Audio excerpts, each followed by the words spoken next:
Good morning. I'm Chris Reykdal, Superintendent of Public Schools for the beautiful state of Washington. I want to welcome you to our fourth annual State of Education. We started this during the pandemic because it became very clear to us that we could not get enough information out to folks when there was so much unknown. What we learned is that it's a great time as we start the legislative session to really sort of pour everything we have into our data. We want to make sure that all the media in the state of Washington and anyone else who watches this has the chance to see the way we're seeing large, complex issues in our schools, get you as much information as possible, and we always want to invite you to reach out to OSPI as you have follow-up stories. We're going to mention some things today that'll have throughput through the entire legislative session, but quite frankly go back many, many years. Today we'll cover school funding. It's the topic du jour right now, and it seems like it always is, but there's some nuance to it this year that's quite unique. We will cover student achievement with more releases along the way. We tend to release a lot of student achievement data throughout the year. This is one time where we can capture a lot of it at once. We want to talk about the risk of not investing in our schools. They're at a very critical juncture right now. A lot of headlines around school financial risk. And again, we'll talk a little bit about how we got there and what the solutions are. And then there's a lot of speculation on what's going to happen come January 20th. As the new president takes office for his second term, there's a lot of concept around what's going to happen in education. And we want to share with you what we know and what we think we can expect and a little bit about how Washington State is expected to respond. Let's start with financial distress. 6 years ago, the state Supreme Court ultimately released our legislature from a legal obligation they had to fully fund education. There was a long-standing case called the McCleary case. It took years of funding to get there. The peak of that funding was 5 or 6 years ago, and unfortunately, since then we've lost ground. Not in real dollars or in nominal dollars. Of course, inflation keeps sending more money to our schools, but when you adjust that for inflation, and certainly for the caseloads that we see and the risk that we see to students in mental health, the additional things the legislature's asked of our schools, our school districts are down over $1,000 per student from just 5 or 6 years ago. We'll cover that in graphics later on, but I want to start with that idea that we can improve, which we are. Student achievement is making stubborn gains, important gains, but stubborn gains, but our financial health is not, and that is really the state of education in Washington today. That is the headline. More progress for students, more opportunities. Our educators are leaning in, but our fiscal situation is getting perilous in a lot of places around the state. We're going to talk about the impact of inflation. We're going to talk about different economic ways we see it. There's no certainty when people say a school is overfunded or underfunded unless you have a relative comparison to make. But we're going to talk about 3 key areas in education. Many of you have heard about this called the Big Three. Number one, special education. We think there's at least a $400 million gap, and it's probably quite bigger than that, but at least $400 million on every fiscal year between what districts spend to support students with disabilities versus what they get from the legislature. We cannot have supports for students with disabilities be a function of local levies. It's not fair to those students and those families when one district can pass a levy and another can't, and the dollars that they raise are funding a civil right obligation. So the state has to pick up the entire cost. Another one is what we call maintenance and supplies. This is what you and I are all living in our daily lives. If you've looked at your insurance bill these days, and I encourage you to do it, with so much auto pay, maybe you're not, but go get a statement. You're going to be shocked at how much insurance rates have gone up. That is true for school districts. Astronomically, that is a $400 to $500 million a year gap. It's part of basic ed, an obligation of the legislature. And of course, transportation is an evolving challenge for us as fuel costs get higher, as the complexity of student movements, particularly for targeted populations. We have an obligation to our students who are experiencing homelessness. We have a civil obligation, a civil right to them, and a legal obligation to move them as necessary. Those legal requirements should come with full funding, and clearly we do not think that's been the case. So you've heard me talk a lot about the size of the budget gap in education. The sum of these Big Three are roughly $1 billion a year, or $2 billion for the biennium, but there are a lot of impacts occurring in schools that need more than just these Big Three. But these are our core focus for the legislative session. I'll put it more simply. Had these been, thank you, had these been funded, you would not have seen the headlines of schools in distress. There's another major variable we'll get to, but the funding of these Big Three is a game changer for us maintaining programs and services for our students. Let's just look at some of those details in that maintenance and supply line. You can see them here. Insurance costs are through the roof. Natural gas, cleaning supplies, or utilities, or electricity. That insurance, I want to hit it home for you. You're experiencing it in your lives with climate change. You're seeing the fires in California. They will get worse in the West for the foreseeable future. That liability in California, hurricanes in Florida, distress in the Midwest with floods, that hits a national insurance market, and we all end up paying the price for that. Keep in mind, it's not too much of an us versus them, because we had a volcano erupt 40 years ago, and we needed a lot of federal assistance. So I would say to everyone in Washington State, we're in this together, but these costs have to come in line. And if they won't come down, then our legislature has an obligation to fund these. It's critical for the success of our districts.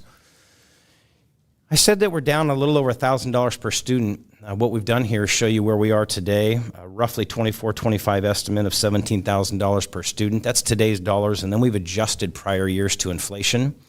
In our state, with so much of our population in the Puget Sound, our educators, our families, our students, the best metric we have is what's the real inflation that they face? What's the real inflation for our school districts that serve the bulk of our students?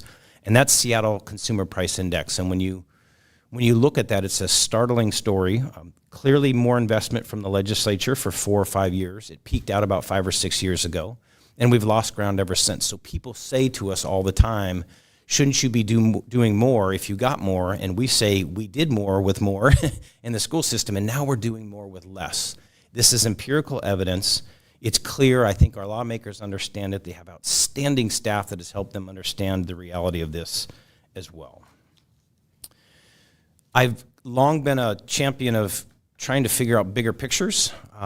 It's easy in any given moment to say we have enough or we don't have enough. And in our lives that we all live every day as Washingtonians, it's hard to put big dollars into scale. How do you talk about a 17 or 18 or 19 billion dollar education system that's serving over 1 million students and delivering 1 billion instructional hours a year? Those are big numbers. So what we do pretty consistently here is we try to look at what Washington is investing in its own education system. Think of a business that has to return a lot of its revenue back to innovation, back to research.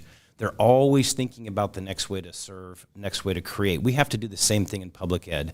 The national average is about 3.6% of every state's economy, the average state's economy back into their schools. We do a little over 3.1%. This data lags. We get this data from some federal sources. I think there's no indication that it's gotten better, and in fact, in a couple of years, as we keep updating this, you'll see that it probably got worse. Our economy has exploded in Washington State, due in large part to the labor force that we create in K-12 and higher education. But that means we've got a lot of prosperity in the state. We are third in the United States of America in per capita income.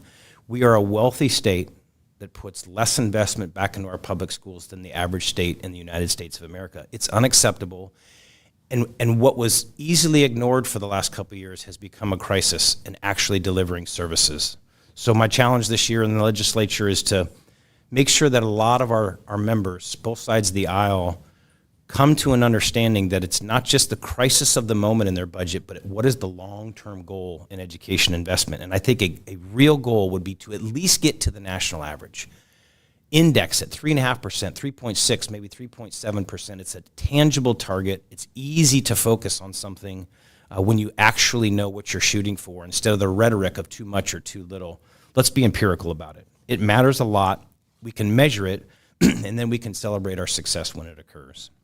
Another way to think about this, I said it isn't getting better, and the indication we have for that is right after that peak of funding in our state, we were about 50% of the state general budget. Excluding transportation and capital budgets, but operating budgets, K-12 got to about the 50% mark.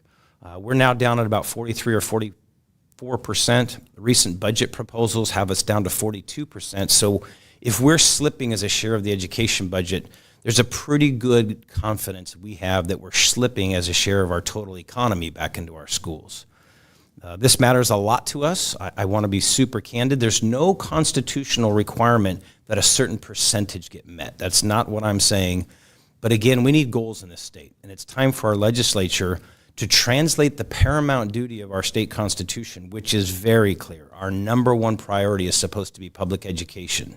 authentic, accessible public education. Setting a goal like 50%, again, gives us something measurable to shoot for. And I think it's tangible, I think it's bipartisan, and I think it would focus us on what the first priority of the state is before all of the other ambitions get served. We would put students and families and educators first.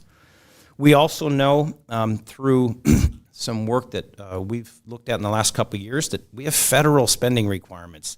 We get only about 7% of our budget from the U.S. government in the form of transportation a little bit, but mostly meals and special education, a few other programs that serve high poverty communities. They do a calculation, they do it, not us at OSPI, the federal government, and they say to states, we didn't give you this money just so you could replace your state dollars. It needs to go on top of your state money. It's there to add value.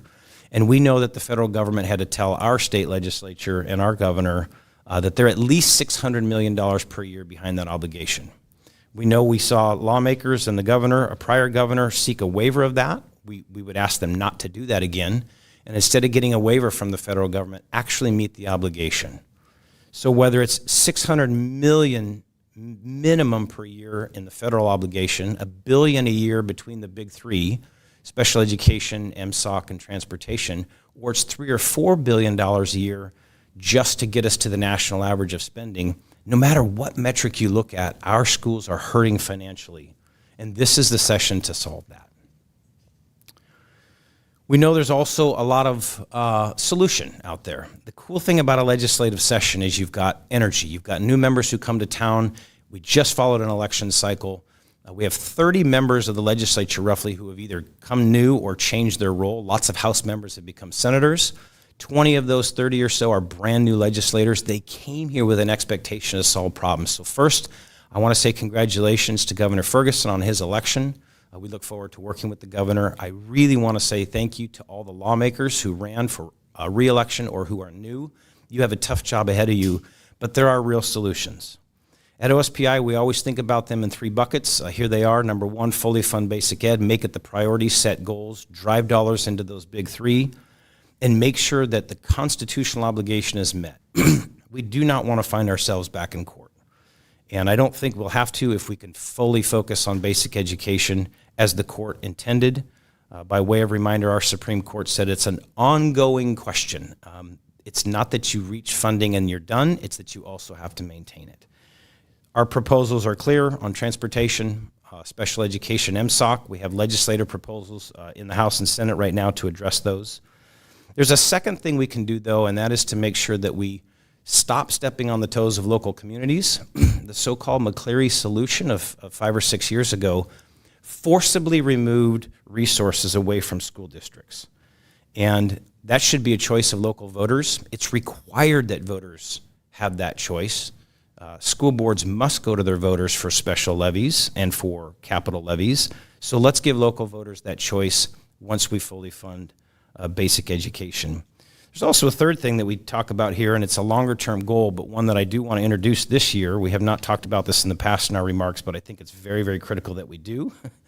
And that's the idea that we are subsidizing the rest of the United States by over $22 billion a year. Being the third wealthiest state in America on a per capita basis, we pay a lot of federal income tax in this state. You generally want to return back 90, 95% to the states. There's always going to be some subsidy going on. We are one America. We are one United States. And we have states that need additional resources and supports at times due to crisis or some other reason. But there is a persistent lag that we'll cover here.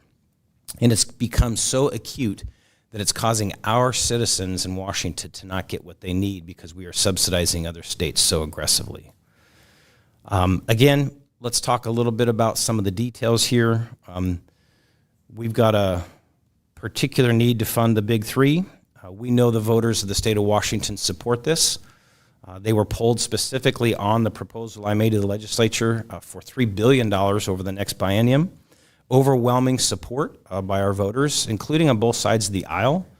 And I think it's important to note, again, that despite how much political rhetoric we see, particularly out of Washington, D.C., ours is a state that no matter who's been governor, who's had majorities in our House or Senate, they have typically made our public education system a priority absence political ideology. I see that eroding these days. I'm alarmed by it. But I do think that a bipartisan coalition could fully fund our basic ed system, give the voters exactly what they expect, which is that K-12 is the number one responsibility of the state.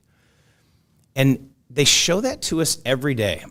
We go to our ballots several times a year, mostly in February and November, and voters are asked in their local community about passing levies, and they're passing those levies at a 94% rate.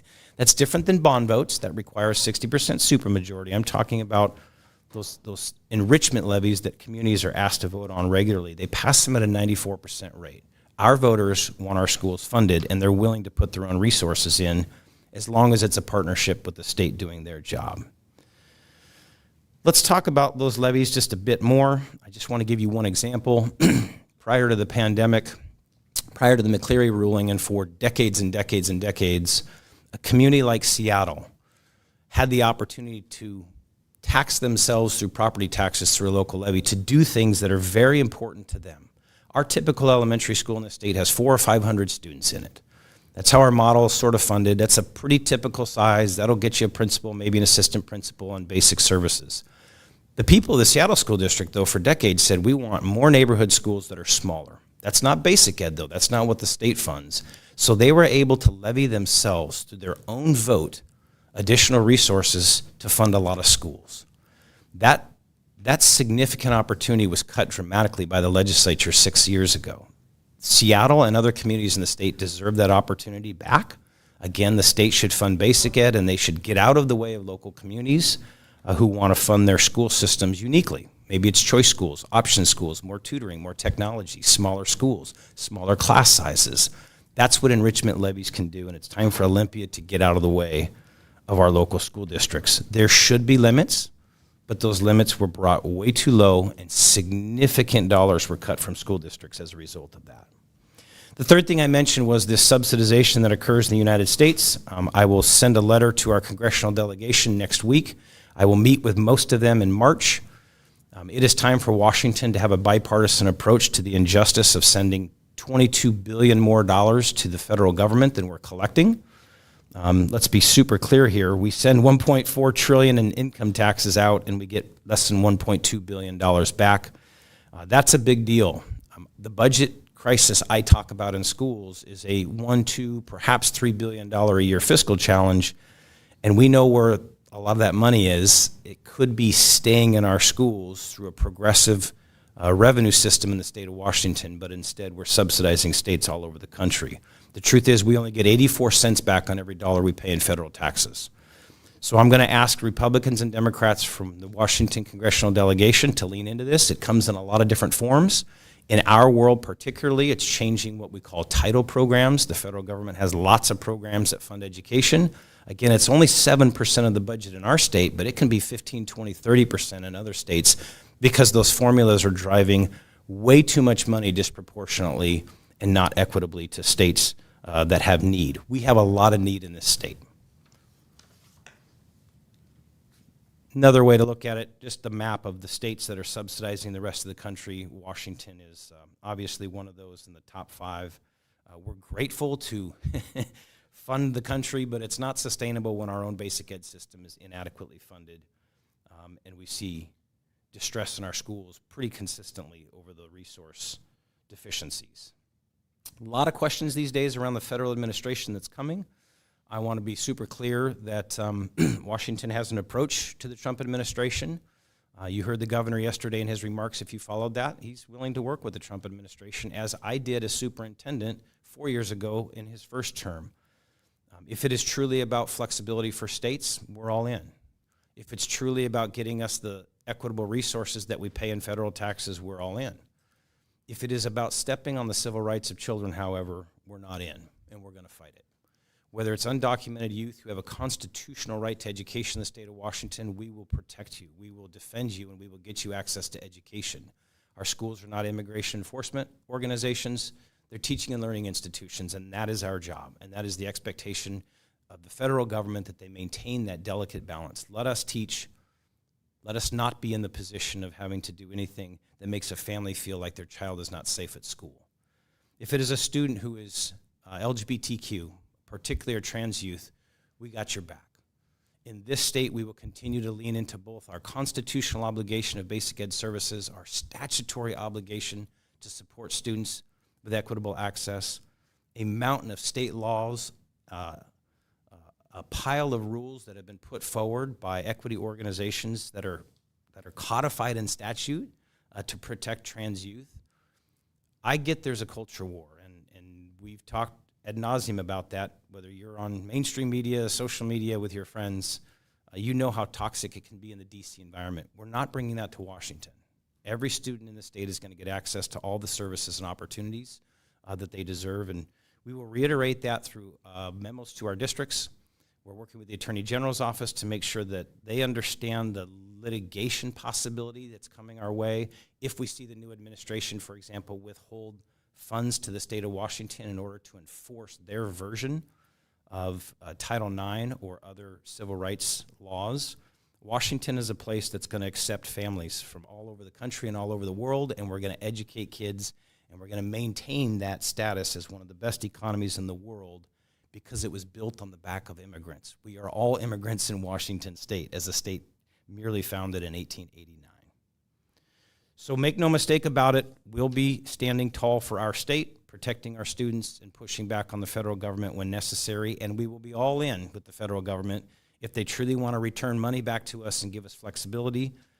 I trust our legislature and my office will work in partnership to provide our own Washington state framework on any flexible dollars that might come our way. Lastly, you've heard a lot about, is the Department of Education in the U.S. going away? Unlikely. It takes congressional action. We do believe they're going to carve out parts of that, though, and give it to other federal organizations. There's something ironic about claiming to be efficient and then having all of us states work with 4 or 5 federal agencies instead of 1. It won't go well, I promise you that, but we'll do our best to make sure that we navigate those waters carefully. And finally, let us never be a state that privatizes our schools. I leaned into this last year. I'm doing it again this year. We know there are ambitions to destroy our public schools, and I use that word intentionally. It does not mean the people who are promoting privatization and school vouchers don't love children. It doesn't mean they don't want strong schools. It means they're not committed to public schools with locally elected school boards who make those decisions. We cannot give our tax money to corporations, nonprofits, and churches to deliver a constitutional right like basic education. It is not in the scope of our Constitution. It's not morally right. It's not ethical. And it doesn't create the best education system. We have ample evidence all over the country that it's resegregating schools by race and income, and for goodness sakes, by religion. And that's not the American dream. Our sons and daughters and our children should sit side by side with each other, learning fractions and learning to read and navigating the world's most complex problems, learning from great teachers and learning with each other. That's our promise, and we will keep that in Washington state, no matter what the federal government attempts to do.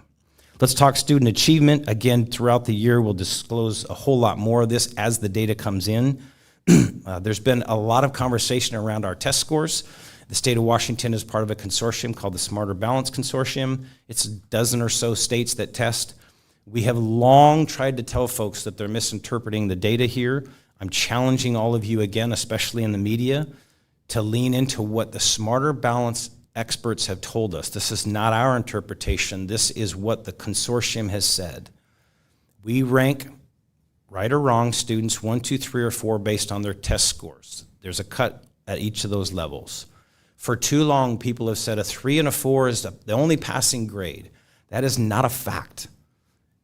The Smarter Balance test is not a pass-fail test. It's actually where are students at. They're all making some grade level progress. It's a matter of degree. 3 and 4 means they're really accelerating.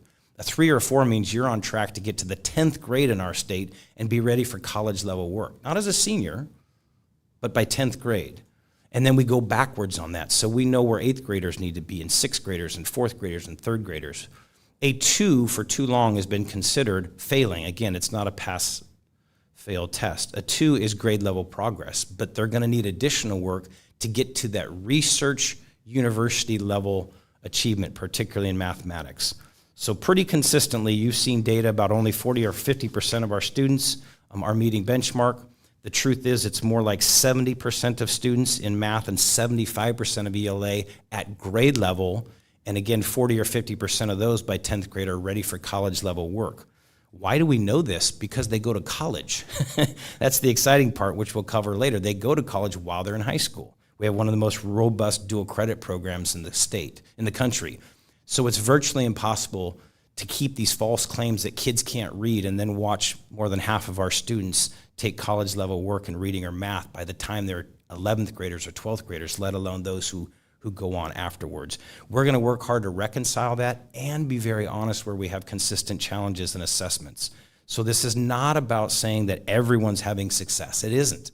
We've got a lot of work to do, especially since the pandemic. But if we can't get the facts right on what our test does, then the misinformation and the disinformation destroys confidence in our public institutions and our educators, and that's deeply unfair and inaccurate. So we're going to take it on, and we look forward to working with anyone who wants a deep dive into assessment. We are here. We will travel. We will spend time with you. Enrollments. Our enrollments continue to climb out of the bottom of the pandemic here. I want to be really clear to folks. While we're seeing recovery, we don't expect this to ever get back to pre-pandemic levels in the foreseeable future because we have declining birth rates. It's a national challenge. We simply have fewer 5-year-olds who start school than we have 18-year-olds who are graduating these days. This is a bit of a complex chart. We'd encourage you to reach out to us here, but we track every single cohort by grade. The golden line there is kind of the perfect one. If you look at our kindergartners, in the pandemic remote year, you can see we dropped off from 82,000 down to 71,000 or so students. So we saw a lot of families homeschool.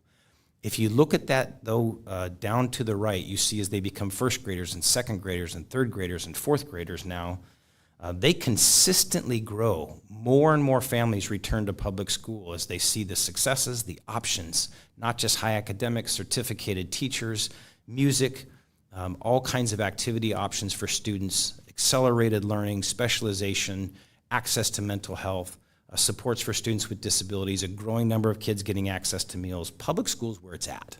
We're comprehensive, and it's awesome, and families see that. But if you look at the far right side of that chart, you will see that, and forget seniors because that includes students who are also staying on with us for a 5th or 6th year to complete. But if you look at our juniors there, they are quite a bit larger in our cohorts today than the first and second graders. We will have a sustained flattening of our enrollments purely due to birth rates, and our districts are making the necessary budget cuts to understand that, to manage that. Very quickly, let's look at our attendance. It's a big topic for people. Again, there's a little misinterpretation of the data. We'll clarify here a bit today.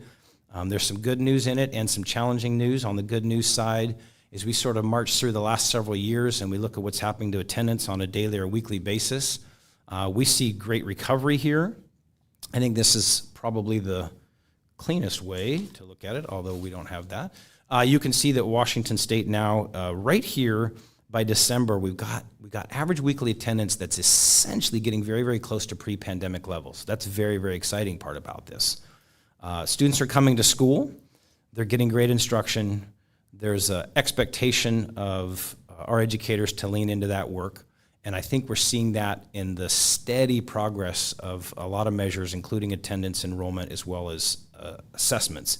If there's a downside, it's that for some students, a fraction of students, but an important fraction, they started missing a lot more school after and during the pandemic. And while it's recovering here to the right, it's still persistently high. We have work to do here, although I will say through a lot of conversation with our school districts and through some of the data we get to see, a lot of this are excused absences. In our state, you're chronically absent if you miss 18 days or more a year, whether it's excused or unexcused. That's why the number is as high as it is. But we're seeing more students stay home when they're sick. And it's good. That's what we've been teaching ourselves as a society for the last 4 or 5 years post-pandemic. When you're not feeling well, particularly if you have flu-like symptoms or COVID-like symptoms, stay home. And they're doing that. But those are excused absences to health. Students get access to their materials, but it is causing the statistic of chronic absenteeism to stay persistently high. We do have measures in place to try to do early warning indicators. We certainly want our students and families to know long before a student is at risk of being chronically absent that they've got some intervention they need to take. Other good news is our Healthy Youth Survey. We ask students a lot about how they're feeling. Students identify with depression, see a significant decrease in this case, which is great, positive results there. And then we also ask students, do you have a trusted adult? Do you have somebody in your school that you connect with? And in OSPI, we talk a lot about educators broadly. Yes, teachers, principal, yeah, custodian, a bus driver, a paraeducator, a volunteer on the playground, somebody who's food and nutrition for them. They're all educators, and our students are connecting well with them. If there's something I'm watching very closely, back to the special education story as well, it's the number of young people who have disabilities who also identify in our metrics the way we ask, feeling more depressed, contemplating suicide, making a plan, or even attempting.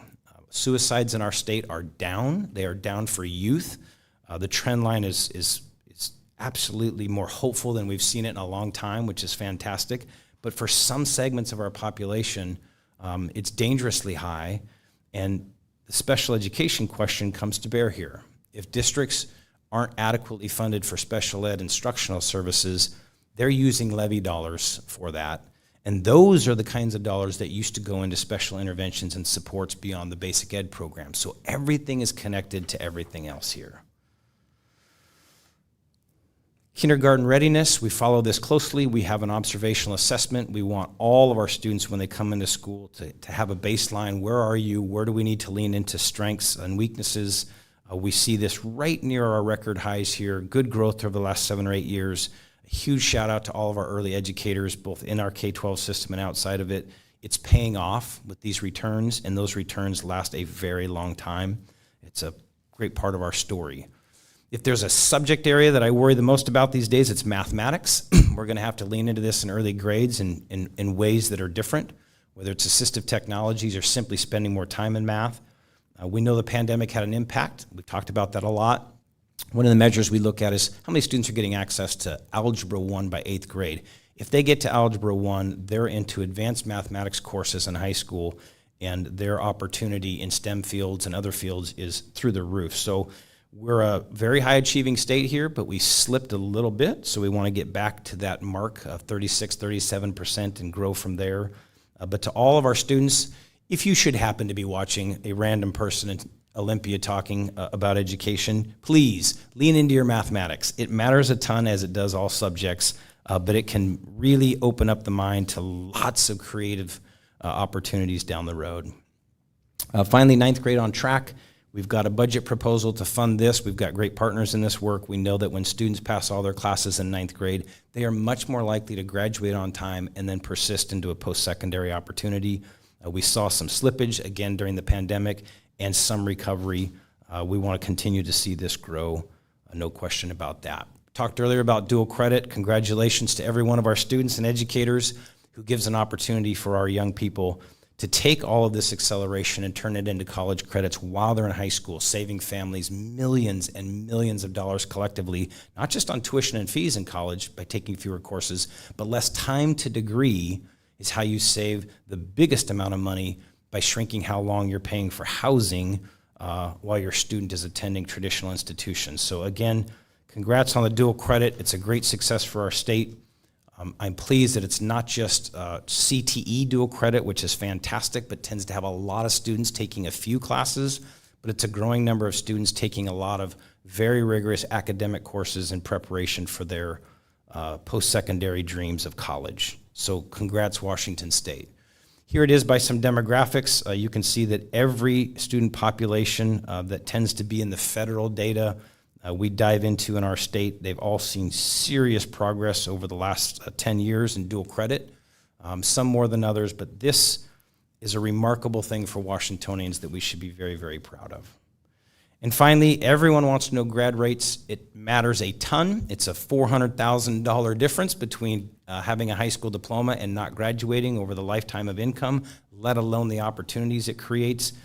We've got a little bit of work to do here. We're kind of right at our peak all time, but a little bit of flattening there in the 4-year rate. We show you the 5-year rate here too because we do have some students who stay and persist, and that gets our graduation rate closer to 86%.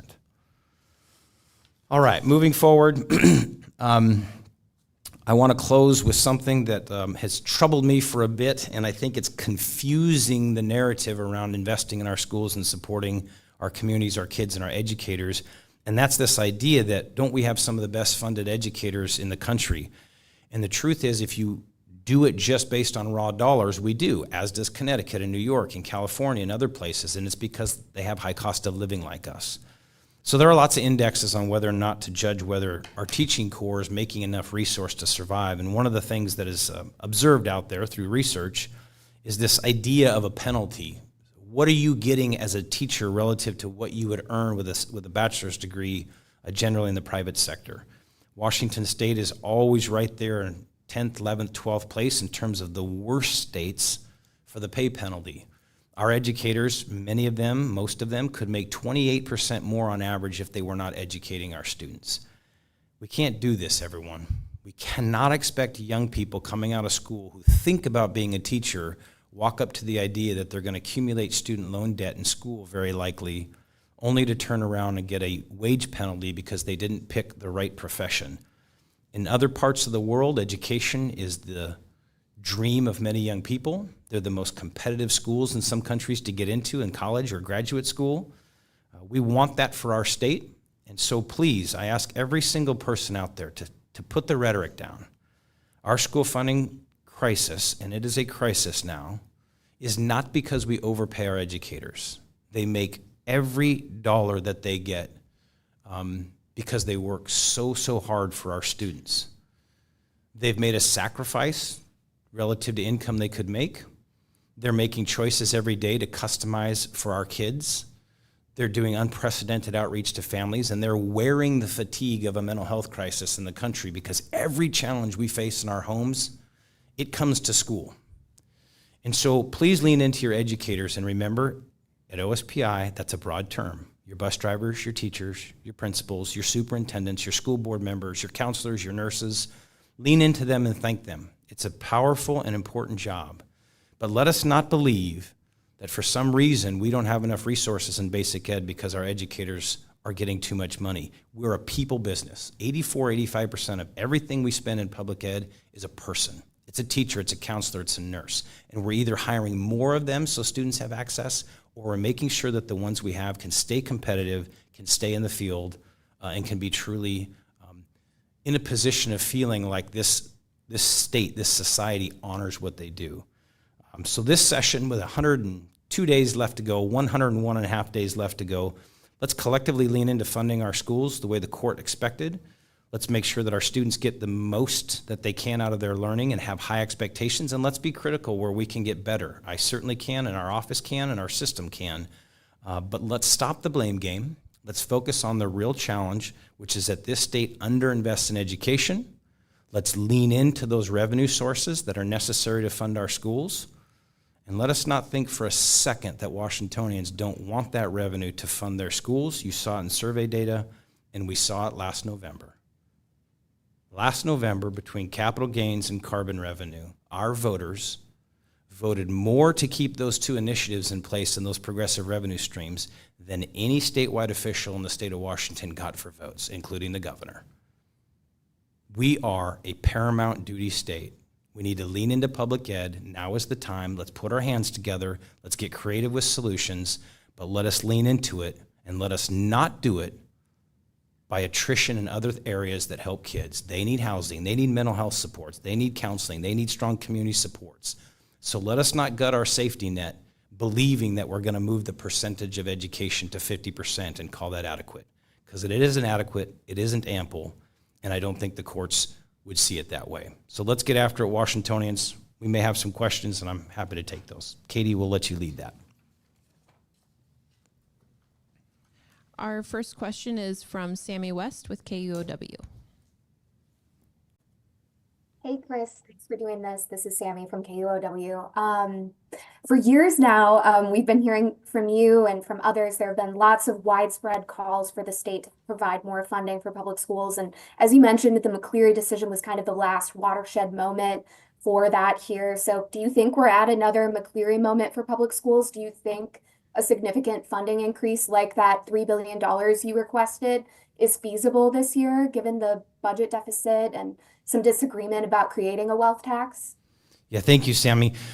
Well, I can only say that as the agency responsible for oversight of school districts when they're in financial distress, we're seeing a lot of them. We've got half a dozen districts or so in what we call binding conditions. It does not mean those are state takeovers. I want to be clear about that. But we know the distress they're in. We know they're shrinking their fund balances. And we know that they're subsidizing basic ed with local levies. So we're there. I mean, let's be super clear, though. A huge congratulations to our legislature. This isn't a binary thing. They funded a better transportation system. They've put $1 billion more into special ed. They funded all-day kindergarten. Like, they did make critical investments. It's just that the court didn't say you're done. They said you have to constantly review that. And when inflation was running at 5%, and I think we had a year at 8%, but our funding models didn't keep up with it, our schools lost ground. So I do think it's the moment. I understand people talk about this is a tough year. Every year is a tough year. I served 6 years in the legislature during the housing crisis. All we did is slash budgets. I was a no vote on a lot of things because I said there's a better way. A state as wealthy as ours has to lean into the revenue code in a progressive way, a way that figures out where all that wealth has accumulated and asks those Washingtonians who have benefited the most from public schools, public higher ed, and public transportation to lean into a more fair and equitable tax system. The voters affirmed that. So I think it's a question of more revenue. I do think we have to tighten our belt in some places, including in schools. So we'll be offering up our own concept of some cuts that aren't in basic ed or some efficiencies, a few in our office. But austerity is an absolute failed concept. We've seen it all over the world. In our case, we're wealthy enough to do this with revenue. A little bit of belt tightening, but it's our moment now, or we're going to find districts in serious distress. Next question is from Claudia Rowe with the Seattle Times. Thanks, Chris, for doing this morning. You mentioned the need for the state legislature to stop stepping on the toes of local communities with levy caps. Can you speak a little more about what you'd like to see and how, if the caps were removed, that would square with the equity aims of the McCleary settlement? Yeah, thank you, Claudia. It's a powerful question. So when McCleary was sort of ruled by the courts over, by the time the dust had settled, about $1 billion was taken from local school districts by way of levies. They were generating about $2.5 billion. They were cut down to $1.5 billion. Due to property value growth, those are back, but adjusted for inflation, we're still down about $1 billion. So I think the solution is to give them the authority that they had, again, not unlimited, but get them back to a percentage of their budgets. We were at about 28, 29% of budgets being levied before. The legislature cut that down to something like 15 or 16% on average. I'd like to see the legislature get back to a fixed percentage, make it consistent around the state so that everyone has that opportunity, and then really dive back into levy equalization. We know these are enrichment levies. It's not basic ed. So the court did not say that everyone needs to have the same amount of levy dollar, but in our hearts we know it's not right. If some community can raise money and add additional programming and another can't, then we should give that other community an opportunity for some enrichment dollars. And we do that in this state through levy equalization. It was $450 million 5 years ago. The legislature's cut that down to something like $250 million a year by the way they're running the formula. So we can fully fund basic ed $1 billion this year through the state, special ed, MSOC, and others. We can give levy authority back to communities that want to do those extra things like more schools, smaller class sizes, and the legislature for a couple $100 million could put money in levy equalization and give property poor communities a pretty ample opportunity at their own enrichment dollars.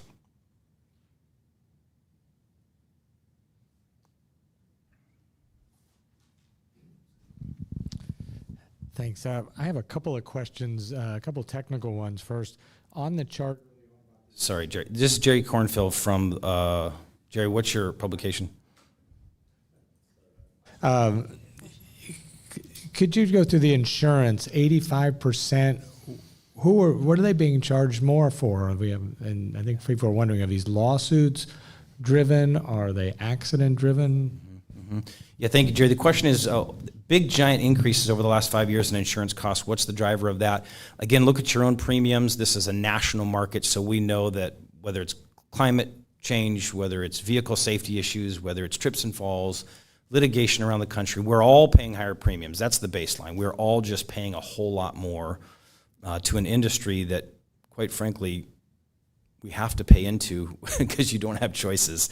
There is some contribution, we believe, based on school district feedback to us that there's some exacerbation in our state due to litigations. So we definitely understand that whether that's injury to employee or student-to-student conduct, and some of those go back years and years, that can be a cost driver. Again, those districts bear the cost of that, but then eventually the insurance market catches up and raises premiums for everybody. So it's a little bit of all of the above. In our world, it's either liability or it's property. And in a state that does have fires, and what we're seeing down south, we've certainly heard from insurers that this larger issue of fire risk and property risk is a big driver as well. So it isn't going away soon. The legislature could pass some legislation on the liability limits. That would not take effect real soon either. So I do think the short-term answer is we just got to get it paid for, because districts are using levy dollars, basic ed dollars, because they have to pay the insurance bill, and that's less money that's supporting students in classrooms. Okay, then a couple that are, again, Jerry Cornfield, a couple related to the revenue questions. I'll just put them together if you could. What are your ideas for revenue that you've seen being discussed that you'll support? What conversations have you had with the new governor, who has not acknowledged an interest in revenue directly yet? And one of the suggestions that the former governor and the new governor have apparently both endorsed, and that's eliminating the national board certification bonuses, which I think adds up to over $200 million a year, so, or a budget.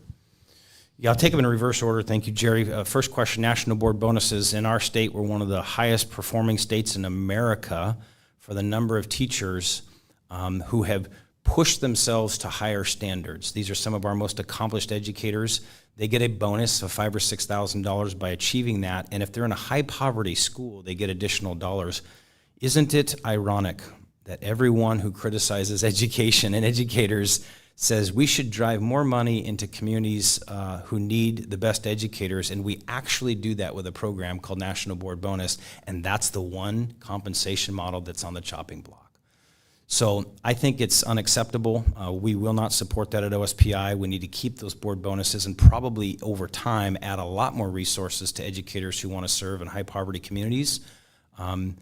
I think that's universally understood to be a way to create better student achievement. So let's not go the other direction. It's $200 million out of a $50 or $60 billion budget in the state of Washington, and it's just, it's unacceptable that that's the target. So let's not do that. Your first question, state it again, Jerry, so that I got the whole thing and everyone else hears it again here. I just wanted you to talk a little bit about the revenue shortfall. I mean, the revenue and the shortfall. There's been a lot of ideas. If you listen to you were there yesterday, the inaugural address, the new governor wants to cut an austerity first. You're asking for a lot of money. Mm-hmm. So which ideas are you getting behind right now? Maybe is this a time to go try again to the voters, as was once done in this state, to pay for education? Yeah, so on the revenue question, again, if we start with the big concept that our wealthiest pay, less than 3% of their income in taxes in the state, and our lowest income members of our community are paying 17% on average or so. Whatever moves the concept of revenue adequacy, so enough revenue to fund basic ed and not cut the safety net, is priority number one. Priority number two is what makes it more progressive. So any revenue source that's going to essentially tax where the wealth has been accumulated in this state, whether it's a wealth tax or it's our capital gains tax moving up. Those are viable things to do. Those are things that make sense. I think there are a mathematical set of options that are infinite when you think about the fact that through a series of tax credits, you can really raise any revenue source, and if you credit dollars back to our most vulnerable community members, you can make it progressive.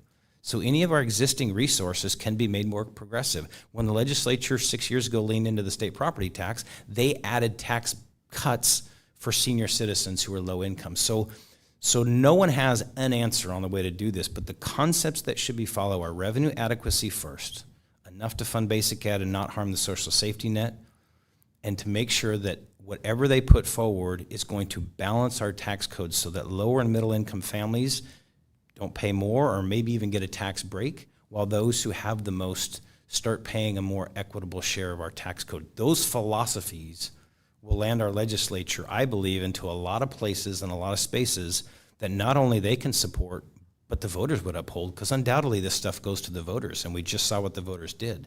They overwhelmingly supported the carbon tax and capital gains. Sorry, I thought I said I was the last one, but I want to follow up on the national board bonuses, because two questions, I guess, related. But the program brings teachers into the areas, as you talked about, but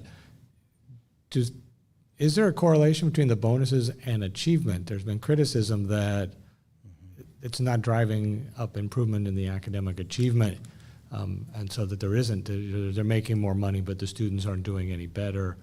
And secondly, although it's just the money side, the amount of money involved appears to be close to what you've talked about for MSOC. It's more than what you've talked about for transportation. So why wouldn't the legislature and governor just pair the bonuses and put it into transportation, which you say is an important need?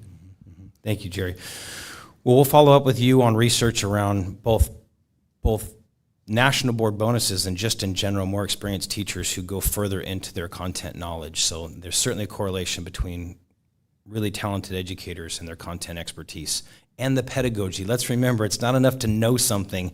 I wouldn't ask for a raise of hands in this room who's ready to go teach just because they're brilliant at something. There's knowing the content, and then there's also being able to teach it, and I think that's a powerful thing. So to the other part of your question, we're not going to balance an education budget on the backs of the very people we need to stay in the profession and who have put the most into their own learning. They've paid out of their own pockets to advance their knowledge and skills. It's stunning to me that concept would be attacked. And so I appreciate that, we'll have to come forward with the data, and I know lots of education champions will do that, but the last thing we need to do, even if there wasn't an ounce of research, which there is to tell young people that as you invest in yourself, you won't get rewarded. Or don't become a teacher, because while you're relying on this income, the legislature might come along and cut $5,000 to $10,000 out of your income at any given time. It's the worst message possible in any profession, let alone one that for 30 years has seen a declining number of young people go to teacher prep programs. So it's a no for us, and we will work with the new governor and the legislature to see the errors of that concept. I think that's all of our questions for today. I'll close out by saying again, thank you to everyone who's a part of this. We don't cover everything, and so we want to get you what else you need. I appreciate the questions that came in. I appreciate that we have to be accountable to the voters with data. We try to do that at OSPI. There's a lot we collect. There's a whole bunch more data we don't collect because the school districts do, and not every ounce of that comes our way. But if we can help you answer questions, if you've got stories you're following up on, whether it's the question of national board bonuses or revenue sources or school funding or performance, we're happy to help out. I'll say this again, you've heard me say it a few times before, we're living in the most unprecedented time of mis and disinformation. So to everyone who watches this, buy a newspaper, tune into those credible reporters who we had here today that try to tell hard, important stories.